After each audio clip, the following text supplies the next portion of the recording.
Have you ever had a student who could sing the alphabet song but froze when you pointed to a letter and asked, "What sound does this make?" Today we're talking about the invisible bridge between letters and reading, the skill that turns squiggles on a page into meaningful language. Welcome to the K through 3rd Reading Made Simple podcast. Hello, I'm Amanda Bowen, your host. Today's episode is called Sound to Symbol, the Bridge That Builds Readers. In this episode, you will learn why sound-symbol association is one of the strongest predictors of reading success, discover what the science of reading says about letter identification and letter sounds, and walk away with classroom activities that you can use tomorrow. Welcome to K through 3rd Reading Made Simple, the podcast for early childhood and primary teachers who want to teach reading with confidence, clarity, and heart.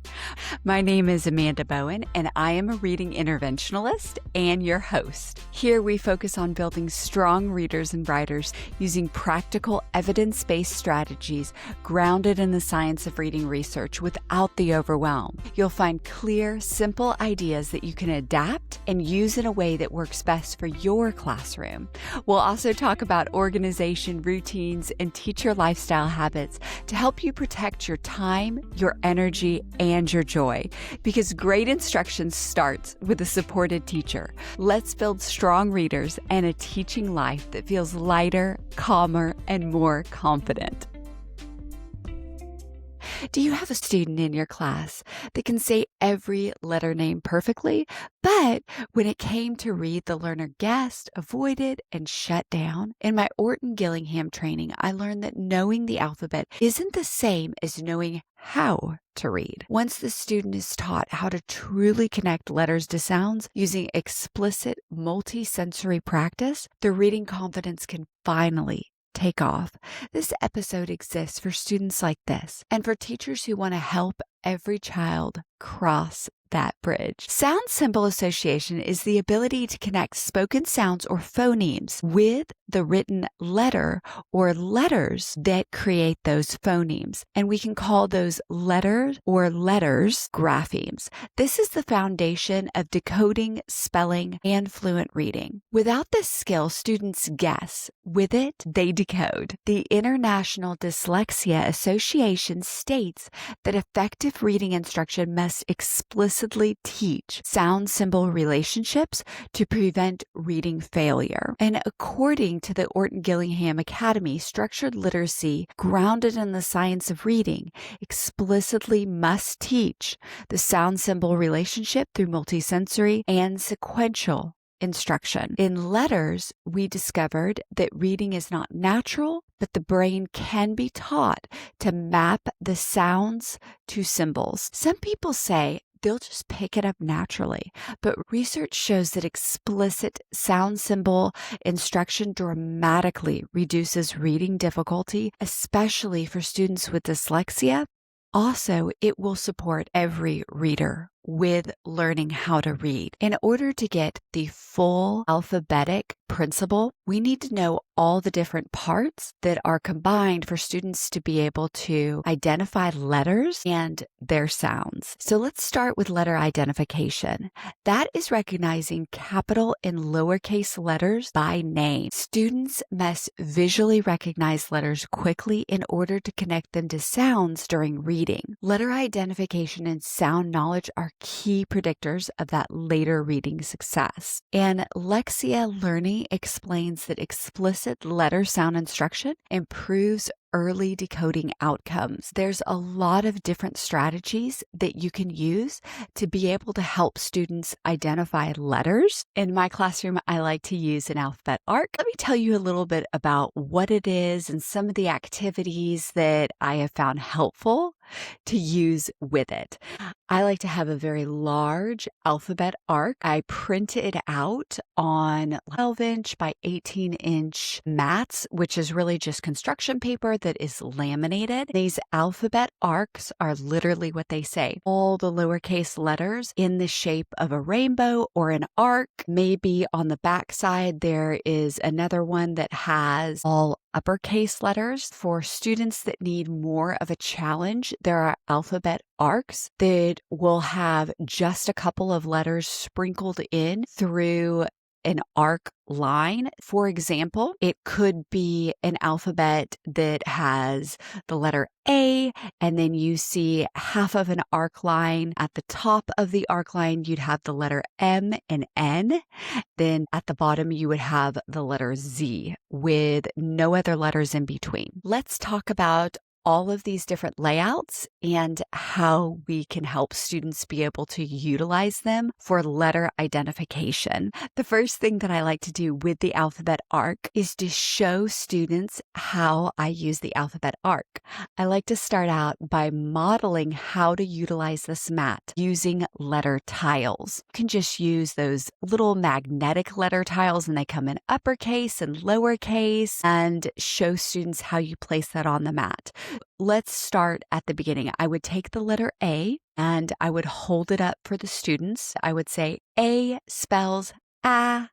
Then I would take that letter tile and place it on the matching letter that is printed onto the mat. If it was all uppercase letters printed onto the mat, I would utilize uppercase letter tiles to show them how to do it. Next, after placing 3 or 4 different tiles, I would then have the students start to help me to be able to place additional letters on the mat. The next step that I would do to still scaffold students, but step it down to a little bit more independence, is I would have students work with shoulder partners to complete alphabet arcs.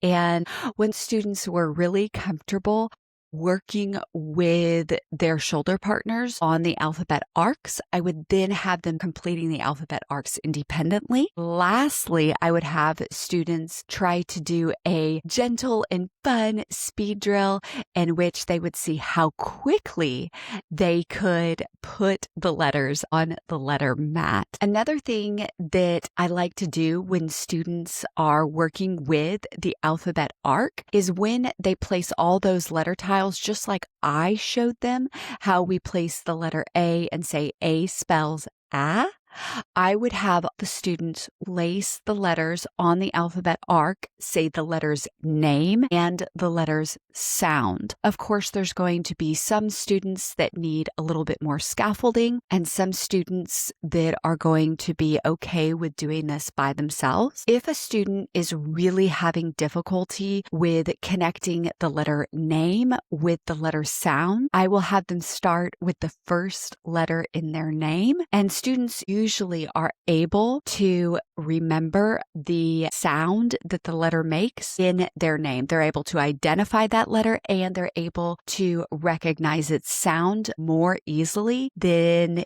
any other letter. It's the sound and letter that their name begins with. It definitely increases that interest for the students. Also, when students are picking up the letters and putting them back into a Ziploc bag, I will have the students, as they pick up the letters, say the name of the letter and the sound it makes as well. And that just really helps them with that alphabetic principle of trying to lock in what is the name of the letter, what is the sound that that letter makes. Okay, I have one more activity that students have such a blast with when it comes to the alphabet arcs. After they've placed all their tiles around the alphabet arc, another thing that I like to have students do is to use Play-Doh in the center of the arc, because that's going to be just an empty space, and the students will start out by creating the first letter of their name. For example, if a student's name was Liam, they would go ahead and create an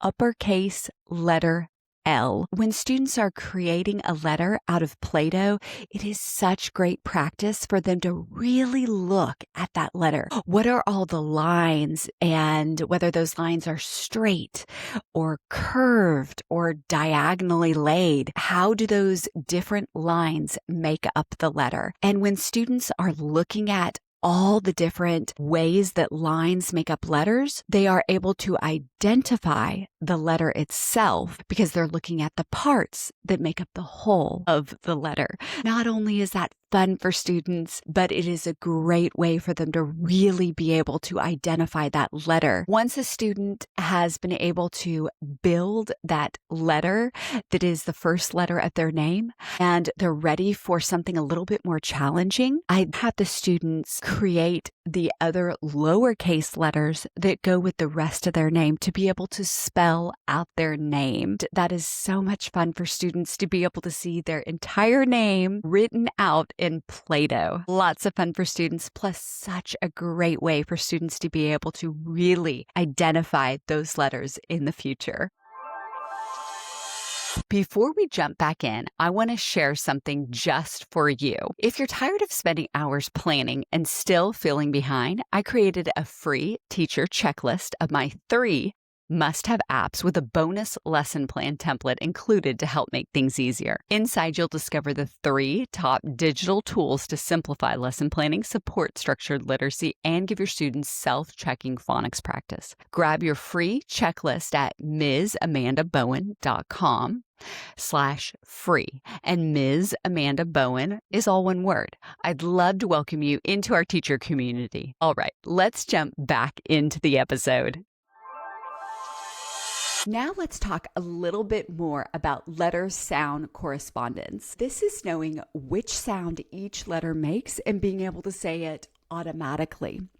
That's really going to help students when we start having them be able to blend those VC words, which is your vowel consonant words, such as the word at. We want students to be able to identify the sounds that these letters make with automaticity so they can decode just that much quicker once we start putting those letters together. Systematic letter sound instruction really builds decoding accuracy. There are a lot of strategies that you can use for students being able to identify the sounds that the letters make.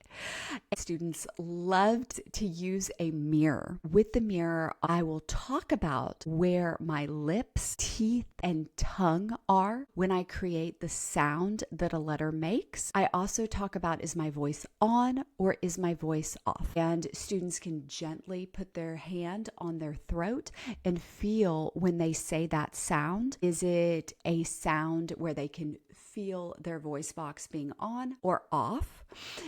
What shape are their lips in? What are their teeth doing? What is their tongue doing? It is just much easier for students to be able to see those differences. I find this to be very helpful when I'm teaching students the differences between a short I, and a short E, The mouth makes a very, very subtle change that students need to be able to see what the difference is between those sounds, because sometimes that can be a little bit hard to hear. There are some dialects in which short E will be replaced with a long A. Vowels can be a little bit confusing for students to be able to hear. It's important for students to be able to know what are the lips doing, the teeth doing, and the mouth doing, so that they can also identify the sounds in that way as well. Another practice that is really fun for students is to have them skywrite. Once students have been able to identify the letter and the sound that it makes, I like to put the two things together, and that is to skywrite. We skywrite the letter as we are saying the sound. For example, if I was teaching students the letter L, I would say capital L spells L. We would practice skywriting the letter, saying capital L spells L. Then we would move to the lowercase letter and do the same thing. Lowercase L spells L.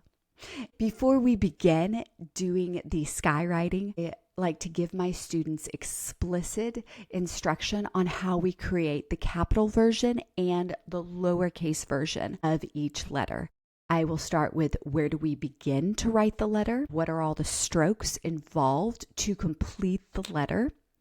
How do we hold the pencil, marker, or pen when creating the letter?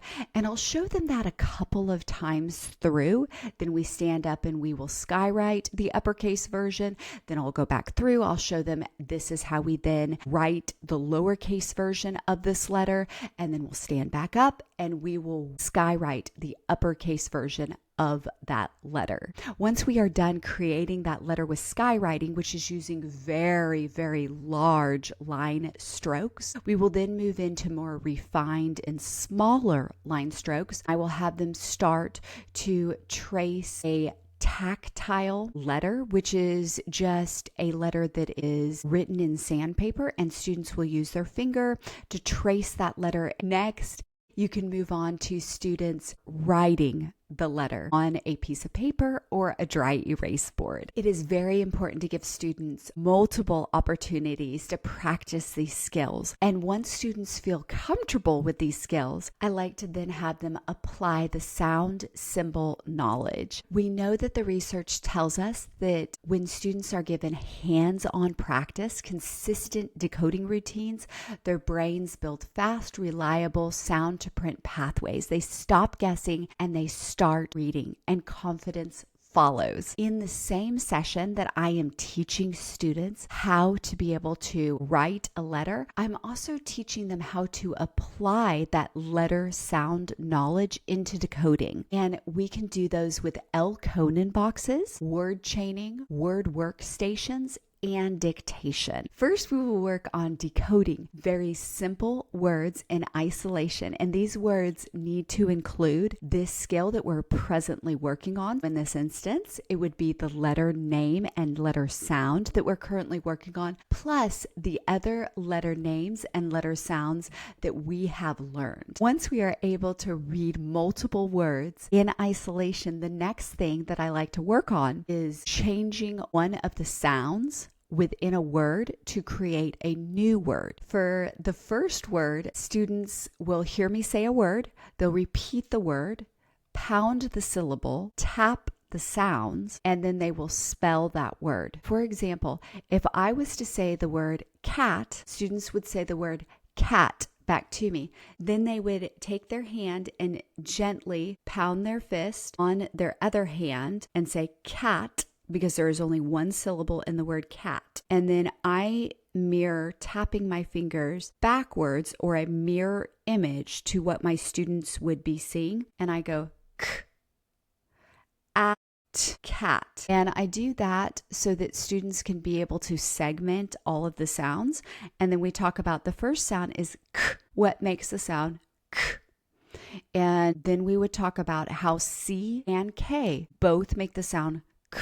Then we would go into the next sound is ah, and since the next sound is ah, we know that we must use a C, not a K in this instance, and we only use a K for the most part when the next vowel sound is an I or an E. And we go through the third sound, t, and we know that that sound is made by the letter T. So they would then spell C-A-T using their letter tiles. Next, we would talk about changing one of the sounds to create a new word. For example, I would ask the students to change cat to mat. In that instance, they would tap all of the sounds and hear that the first sound is different. It's no longer the sound of k, as in cat, it's the sound m for mat. They would then change the C to an M with their word work tiles. Next, I would have students work on spelling. I would dictate to them words that utilize